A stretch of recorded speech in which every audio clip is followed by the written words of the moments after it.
that is what. And and what would you go through your background? What is your training besides being a mom? Yes, so I'm a chemist. I have a PhD on chemistry, and when I moved to Germany, I started to work on the biochemistry field.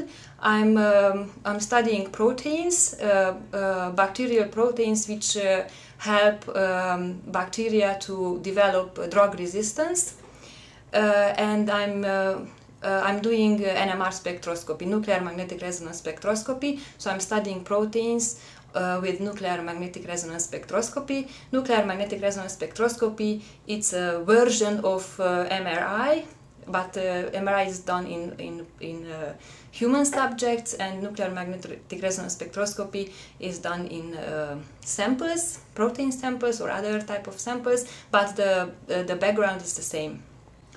And then also you brought up an interesting point that you worry about your son with the low BM, the bone mineral density, that if he falls... Yes, so bone mineral density basically means that the bones are more fragile.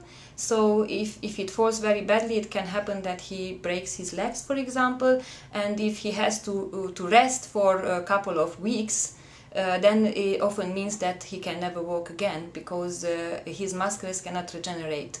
So after resting for a couple of weeks, everybody loses a lot of muscle cells, even a healthy patient, and but because their muscle regeneration is not good enough, there are cases. That's what I'm saying. I know a child from Hungary who had this problem. So he broke one of his legs, and after he could not walk again at all. And he was on steroids. And he was on steroids, yes.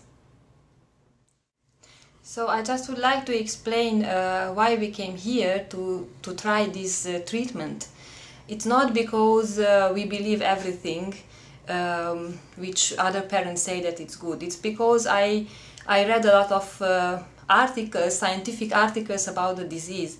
I know all the research going on in this field, and so I tried to combine every information what I could get from. And what I have learned is that there is a lot of oxidative stress in this disease due to the cell death, and there is also a lot of scientific proof that antioxidants can help.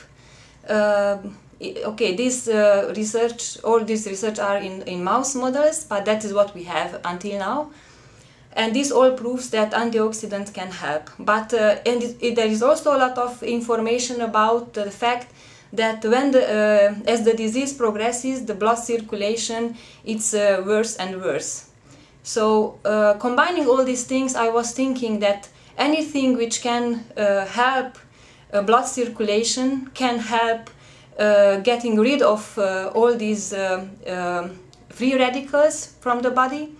The antioxidants, what my son is also taking, can reach the target, so can go in the place where they has to go, and all amino acids and all ingredients what we need to build muscles, they can get better probably in the right place. Because if you don't have this, you cannot be sure that all what you take, also the medicines, also the calcium for bones, the vitamin D for bones, they can really get in the right place. That's why we think that, and I think actually that this therapy can help. I'm not thinking that this will cure my son, but anything which can help him, I think has to be tried. That's my opinion. As a parent, I cannot afford just to sit and watch that so his statement is getting worse and worse. So I feel I have to do something. And that's what we have. The only official treatment is steroids, and they have a lot of side effects, very serious side effects. And I think that anything which it has a chance to replace steroids somehow, it has to be tried. And what I really don't like when somebody says that therapy is a stupidity, it's not good if it doesn't has any proof. for that. I think this is as worse as saying that something is excellent if you don't have any proof of that. And I really would like to encourage patient organizations to test this kind of alternative therapies, because we don't have any cure for this disease. So I think that we cannot afford just to ignore the parents' opinion, because maybe parents are subjective, but I think that being a mom or a father of a sick son who is incurable, you are not only subjective, because you can watch him day to day, and if you see some improvement, that has to be tested. And if it's tested and it is proved that it's not good, then it's a proof. But if it's not tested, then nobody can say for something that it's not good.